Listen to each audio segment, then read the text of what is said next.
Ok? Depuis mon jeune âge en tant que chrétien, j'ai voulu toujours voir un réveil. Alors, et honnêtement, j'ai vu tellement de choses. La puissance de Dieu tomber. Je me rappelle, j'étais dans les montagnes de l'Algérie, les gens amenaient des t-shirts pour que je prie sur le t-shirt. Les propriétaires de ces t-shirts étaient guéris en parallèle dans la montagne.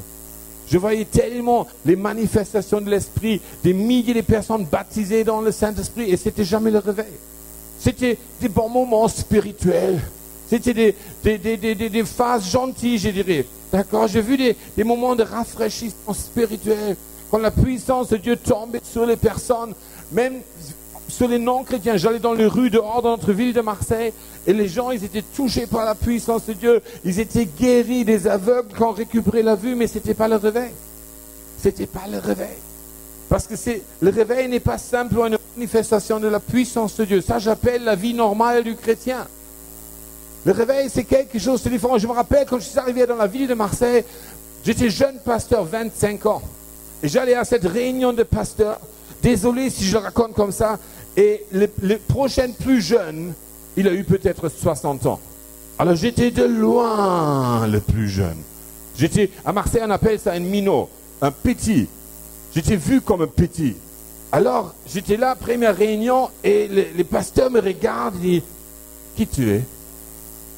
Oh, je m'appelle Bjorn. Qu'est-ce que tu veux là? Écoute, je suis là parce que Dieu m'a appelé, parce que je crois qu'il y a un réveil ici à Marseille. Et là, il s'énerve. Il n'y a pas un réveil à Marseille. Qui te raconte ça? Il y a un cimetière ici. Tous les pasteurs et les missionnaires. Qui te dit ça? Et moi, je dis, je suis sûr que j'ai entendu, il y a un réveil ici. Non, et ça durait 5 minutes, 10 minutes. Et le plus je disais, je crois, il y a un réveil, le plus il s'énervait. Jusqu'à un moment, il y a le président de la pastorale qui se lève et lui dit, mais pourquoi tu dis il y a un réveil à Marseille? Je comprends pas. Mais il était agressif. Et moi, je souris et je réponds, parce que moi, je suis là maintenant et je ne vais pas dormir. Vous savez, le réveil n'est pas parce que je suis super loin. Le réveil est pour ceux qui disent, je ne vais pas dormir. Je ne vais pas dormir. Je vais rester réveillé. Je ne vais pas accepter un esprit défaitiste.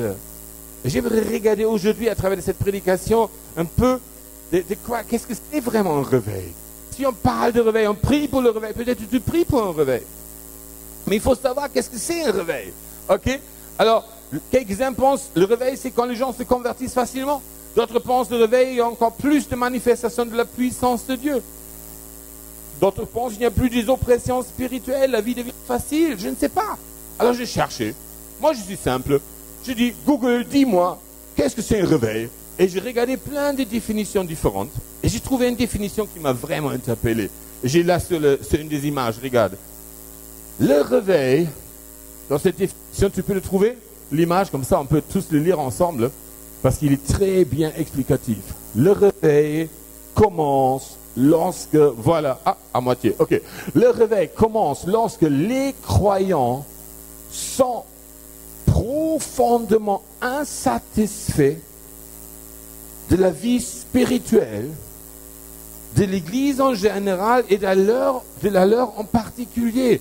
Alors maintenant, attention, tu dis, oh Bjorn, qu'est-ce que tu racontes, l'apôtre? Tu ne vas pas me dire que je vais être insatisfait de mon Église. Écoutez, moi j'aime mon Église à Marseille, ou nos églises à Marseille. Je crois qu'on est vraiment bien. Parce que Jésus est là, Jésus agit. Mais par contre, je suis reconnaissant, mais je suis insatisfait. Je suis insatisfait. Pourquoi? Ils se rendent compte, les chrétiens, nous, on se rend compte que la parole de Dieu promet quelque chose de meilleur.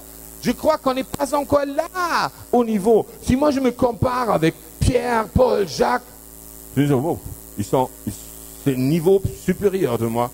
Et si je me compare avec Jésus, j'ai totalement perdu. D'accord? Tellement fort. Il y a tellement de choses supérieures, tellement mieux. Et la parole promet quelque chose de meilleur. Ils prient parce qu'ils ont soif qu'une nouvelle vie se répande, à commencer pour eux-mêmes. Et ça, c'est pourquoi moi, Bjorn, chrétien, je suis un être humain, un homme simple. Je suis insatisfait. Parce que même si je vois tellement de miracles, même si je vois tellement que Dieu agit, je crois qu'il y a encore des choses meilleures. Pourquoi je le crois? Parce que je le vois dans la Bible. Parce que je vois quand je lis les évangiles, je vois comme je me préoccupe du royaume de Dieu. Mais les mots-clés, c'est ici au milieu. Ils se rendent compte qu'il y a quelque chose de meilleur. Si moi, en tant que chrétien, je ne me rends pas compte qu'il y a quelque chose de meilleur, je reste tel que je suis. Je reste tel que je suis. Ça me suffit. Ça me suffit. Je ne cherche pas ailleurs.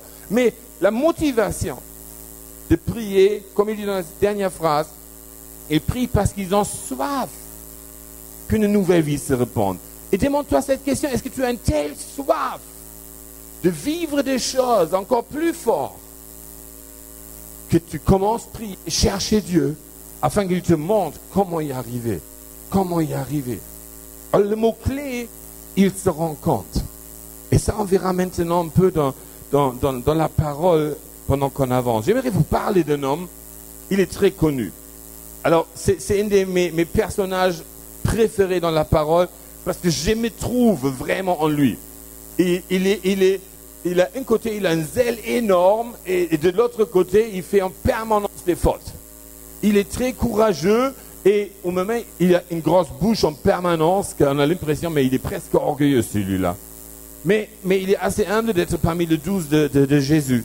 Ok. Et il s'appelle Pierre. Pierre, il a vu des miracles. Pierre, il a eu le courage de marcher sur l'eau. Pierre, il était choisi par Jésus et trois qui étaient très, très proches de lui. Qu'il a vu dans la montagne de transfiguration, par exemple. Vous imaginez un petit moment, là vous êtes Pierre, vous êtes avec Jésus, cette montagne de transfiguration. Au même moment, tout à coup, vous voyez Jésus, Élie et Moïse. Des gens des époques tellement différentes. Tellement différentes. Imagine ça, tu vas dire, mais papa, si je raconte ça à mes enfants, personne ne va me croire. Si je raconte ça à mes amis, personne ne va me croire. D'accord? Il a vu, il a vécu. Alors c'est même Pierre, le plus qu'il a vécu, le plus il était sûr de lui. Mais même Pierre, il a eu besoin d'un moment de réveil. Il a eu besoin d'un moment où un coq crie dans sa vie. Et cette situation est venue dans la semaine de Pâques. Le Pâques juif, c'est pas une fête, un week-end, c'est toute une semaine. Ça s'appelle Pessah. Pessah, d'accord? Pessah, c'est la fête pour se souvenir que le peuple d'Israël, avec Moïse, après 4 siècles d'esclavage, est sorti d'Égypte. Et on commence cette semaine de Pessah aux première ou deuxième soirée avec un repas qui s'appelle le Seder. Il y a toute une certaine liturgie, un certain programme qui est dedans, mais surtout, on se rappelle, nous sommes le peuple d'Israël et le Dieu d'Israël nous a libérés d'esclavage et il est toujours avec nous. D'accord? Alors dans cette situation nous sommes, et on peut lire en Matthieu 26, verset 17, le premier jour des pains sans levain, les disciples s'adressèrent à Jésus pour lui dire, où veux-tu que nous te préparions le repas de la Pâque? Alors ils étaient maintenant dans ce contexte du Seder. Pierre est avec Jésus et les 11 autres disciples, et ils passent ce moment autour de ce repas, et nous on a fait une partie de ce repas, on a pris la Sainte Seine. C'est à ce moment-là qu'on a trouvé la scène de cette scène. Sainte Seine, pardon. Hein? C'est exactement à ce moment-là. Alors, il faut imaginer bonne ambiance, ils sont là, ils sont 13 dans une pièce, table bien remplie, ils sont allongés autour de la table comme on le faisait à l'époque chez eux. Et je pense que l'ambiance était vraiment festive, comme en général, si tu vas aujourd'hui dans une synagogue, le repas de Seder, c'est joyeux. Ok? Et tout à coup, dans cette super ambiance, Jésus commence à détruire l'ambiance. Et on peut lire dans le verset 31, alors Jésus leur dit, les gars, vous trébucherez tous cette nuit, à cause de moi. Car il est écrit, je frapperai le berger et les brebis du troupeau seront dispersées. Et moi je pense, j'ai lu ce texte, j'ai dit, Jésus, honnêtement, c'est nécessaire de le faire. Il y a une bonne ambiance. Tu étais déjà à une fête, tu as envie que quelqu'un te détruise la fête parce qu'il commence à annoncer des choses comme ça? Quand tu es à la fête, tu veux te régaler, tu veux te réjouir, c'est tranquille. Mais là, non. Et quelque chose qui se passe toujours avec Pierre. Pierre est le seul qui ne peut jamais se taire. Tu connais ça? Tu as toujours envie de dire quelque chose? Pierre est comme ça. Ok? Pierre, il dit, Jésus, tu as annoncé ça, mais moi je te réponds, verset 33. Pierre a pris la parole et dit, même si tous trébuchent, autrement dit, il regarde les autres 11, il dit, hé les gars, vous allez tous trébucher, moi je suis assez fort. À cause de toi, ce ne serait jamais mon cas. Jamais mon cas. Et Pierre commence à discuter avec Jésus. Problème, quand Jésus annonce quelque chose, petit conseil de ma part, ne discute jamais avec lui, il a toujours raison.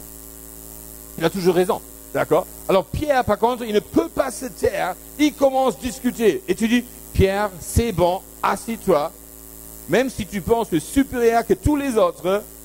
Alors Jésus répond, je te le dis en vérité, cette nuit même, avant que le coq chante, crie, 3 fois, tu me régneras.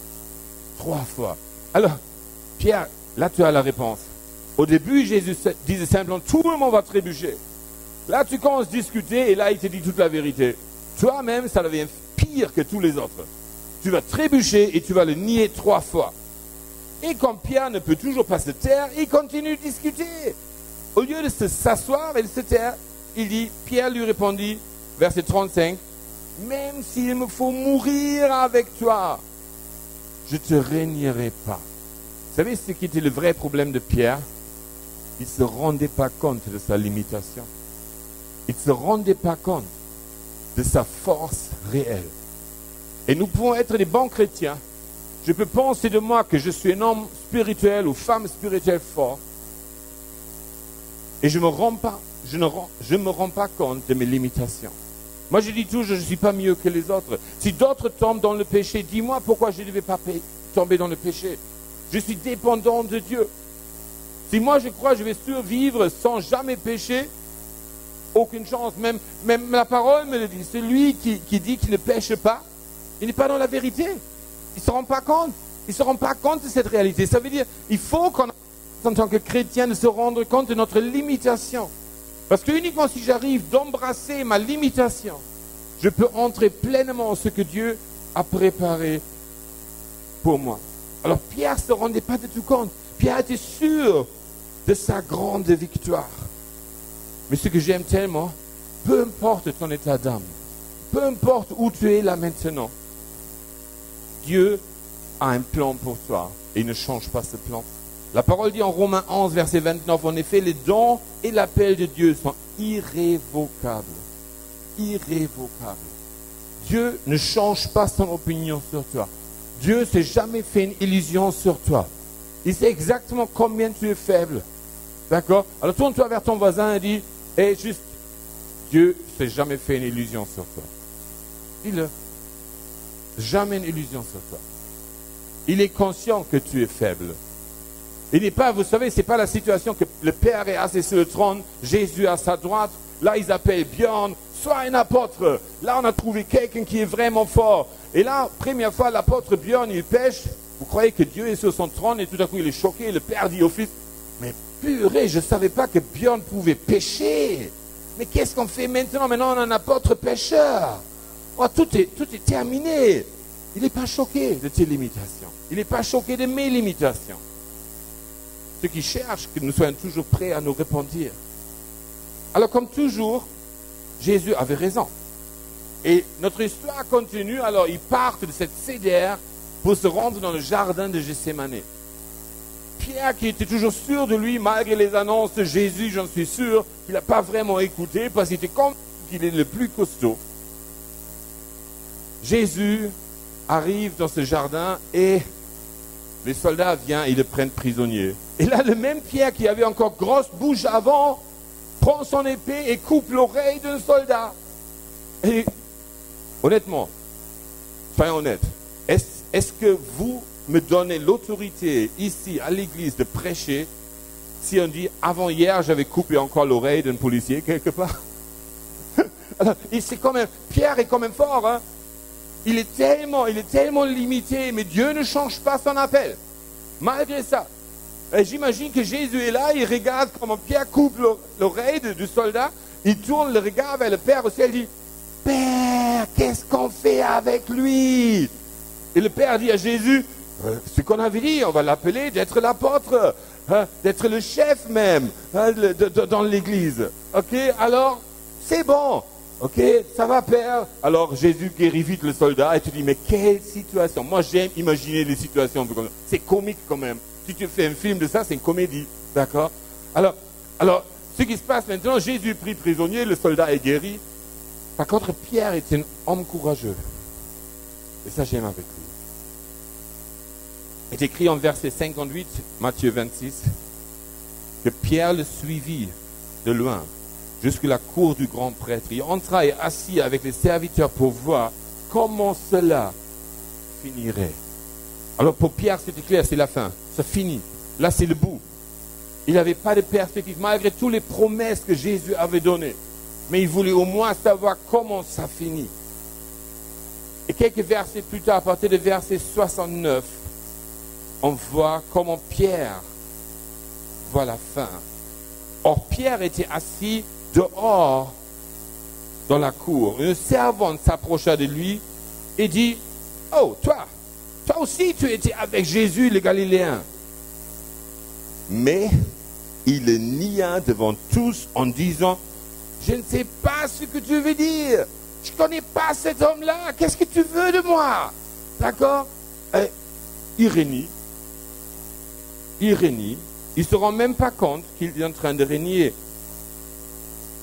Comme il s'est dirigé vers la porte, parce que Pierre, il n'était pas dupe. La femme l'a reconnu, il s'est dit, ah, il faut que je change de lieu, parce qu'elle ne va pas lâcher de convaincre les autres que j'étais avec Jésus. Alors il va à un autre endroit, pensant qu'il sera tranquille, à la porte. Ok? Alors il va vers la porte. Il va vers la porte pour être tranquille. Une autre servante le vit et dit à ceux qui se trouvaient là, cet homme était avec Jésus de Nazareth. Et là maintenant, si au premier moment on a vu Pierre niveau 1, là on a Pierre niveau moins 1. D'accord? Il nie de nouveau maintenant avec serment. Autrement dit, je te jure, j'ai jamais vu ce type. Je connais pas. Qu'est-ce que tu me veux? Et il commence à jurer avec serment. Je ne connais pas cet homme. Peu après, ceux qui étaient là s'approchèrent et dirent à Pierre, certainement, toi aussi tu fais partie de ces gens-là, car ton langage te fait reconnaître. Et là, le niveau le plus bas de Pierre. Alors, il s'est mis à jurer en lançant des malédictions. Ça, je ne vais pas faire ici. Ok? Ça veut dire, il lance des malédictions vers les gens en jurant, je ne connais pas, je te jure, je ne connais pas ce type-là. Et malédiction, malédiction, malédiction. Et tu, oh, est-ce qu'on parle de Pierre? Celui qui ne va jamais régner Jésus? Est-ce qu'on parle de Pierre, celui qui sera le grand apôtre de Jérusalem? Est-ce qu'on parle de Pierre qui a cet appel d'être pêcheur d'hommes? Tu dis, mais waouh, si Jésus a choisi cet homme-là, il y a une chance pour moi, hein, honnêtement. Il y a une chance pour nous tous, hein, n'est-ce pas? Okay. Alors, mais par contre, on peut dire une chose, et ça c'est une vérité pour nous tous. Le plus que la pression monte dans notre vie, le plus nos faiblesses apparaissent. Tu connais ça? Le plus que la pression monte, tout à coup, il y a ces choses, tu pensais, tu les as déjà vaincues depuis longtemps. Et ça réapparaît. Le doute, la colère, les injures, peu importe. Tout à coup, tu te comportes comme un non-chrétien. Tu dis, mais je pense que c'était loin derrière moi. Loin derrière moi. Je n'avais jamais oublié, j'étais jeune chrétien. Et pour comprendre, quand je me suis converti, j'étais dans une gang. Et je me suis converti, alors j'étais dans la violence. Je suis devenu chrétien et après 2, 3, 4 mois, j'étais avec un chrétien travaillé sur un chantier. Et il m'énervait tellement. Il me cherchait. Et à un moment ou l'autre, c'était fini pour moi. Boum. Et là, le moment où mon poing touche son nez, je m'écroule. Je pense que j'ai perdu mon salut. Je pense que tout est fini. Je pense qu'il n'y a plus rien. Vous savez, là je vous dis mes propres faiblesses. Chacun de nous a des faiblesses. Et peut-être tu as des moments dans ta vie, tu dis, est-ce que Dieu peut être encore pour moi? J'ai une bonne nouvelle pour toi. Il ne s'est jamais fait une illusion sur toi. Jamais. Il savait exactement que tu vas faire ça. Et quand même, il a appelé Pierre. Quand même, il a formé. Quand même, il a cru en lui. C'est trop fort ça. C'est trop, trop fort. Il faut qu'on a tous besoin qu'on se rende compte que Dieu promet des choses meilleures pour chacun de nous. Dieu promet des choses meilleures pour moi. Plus d'amour, meilleur d'amour pour les gens, plus de pardon à chaque instant, plus de bénédictions à donner, voir des gens positifs, de me donner, etc. Et en ce moment-là, le coq chante. Et vous imaginez ce moment, le coq crie, et la parole dit, Pierre se souvient alors, en verset 75, ce que Jésus avait dit. Avant que le coq chante, tu me réuniras 3 fois. Il sortit et pleura amèrement. Il s'écroule. Je ne sais pas si tu l'as déjà vécu ça, il s'écroule. Mon époque, mon histoire à l'époque, mais aussi plein d'histoires après, je me suis écroulé. Et dans un autre évangile, il était écrit que, en ce moment-là, Pierre croise le regard de Jésus et il pleure amèrement. Alors je me suis dit, mais Pierre, qu'est-ce que tu as vu dans les yeux de Jésus qui provoque que tu pleures tellement? Parce que je ne crois pas qu'il a pleuré de honte. Je pense qu'il a pleuré parce qu'il a vu quelque chose dans les yeux de Jésus. Et vous savez ce qu'il a vu dans les yeux de Jésus? Aucune accusation. Aucune accusation. Ce qu'il a vu dans les yeux de Jésus, c'est une acceptation totale. Ce qu'il a vu dans les yeux de Jésus, c'est un amour inconditionnel. Et tout à coup, il se rend compte combien lui, il est méchant, mais quand même bon, il est Jésus. Et il s'écroule, il pleure amèrement. Mais juste avant qu'il a pleuré, juste avant, au moment où il a regardé les yeux de Jésus, le coq criait. Et vous savez, comme je mets le point sur ce terme, le cri du coq, c'est parce que le mot que la Bible utilise dans la langue grecque pour le chant en français, c'est le mot phonéo. D'accord? Et la langue grecque, elle est beaucoup plus riche que la langue française, par exemple. Ça veut dire, un mot grec peut être traduit de plusieurs manières. Alors, à un sens beaucoup plus large de ce que nous, on peut lire. OK? Alors, les termes phonéo, on connaît, par exemple, nous, du terme téléphone. Phonéo, télétransporté. Phonéo, télétransporté. Un cri porté par les ondes. Télé. OK? Alors, phonéo veut pas dire chanter. Il y a 3 possibilités de traduire le terme phonéo. Les premières, c'est crier fort. Crier fort. Ça veut dire quand Pierre il a entendu le coq qui criait, c'était un cri tellement fort qu'il le bouleverse dans tous ses entrailles. Au moment où il regardait dans les yeux de Jésus, ce cri qui est tellement fort que, plus fort que toute autre chose, qu'il ne pouvait pas le nier. Pour entendre la deuxième possibilité de traduction, d'être appelé à quelque chose. Et moi je crois quand Pierre il a entendu le coq qui criait en regardant dans les yeux de Jésus, il a entendu un cri qui dit « Pierre, Pierre, tu es toujours appelé. Rien n'a changé. Je t'ai appelé d'être un pêcheur d'hommes et tu es toujours appelé un pêcheur d'hommes. Pierre !» Le cri est là. Le cri est tellement fort, tellement bouleversant. Jésus n'a jamais mis en question l'appel de Dieu dans ta vie malgré tes comportements. Amen. Et il y a la troisième manière de traduire phonéo, c'est d'être envoyé pour une raison. Alors, Pierre, il a entendu ce cri qui fait « Pierre, moi Jésus, je t'ai appelé pour une raison. Et cette raison est être un pêcheur d'hommes. » Et ça n'a jamais changé. Jamais changé. Et je crois que le Seigneur veut nous encourager. T'encourager, toi, que tu commences à entendre les cris du coq. Que Dieu crie vers toi. Il ne chante pas, il ne le propose pas en gentillesse. Il fait un tel cri que tu te réveilles. Ça, c'est le moment où Pierre se réveillait. où il a vu sa réalité. Ça, c'est ce moment que Dieu désire, que toi, tu le vis comme un moment de force et de puissance. Réveille-toi, réveille-toi, car tu es appelé. Tu es appelé pour une raison.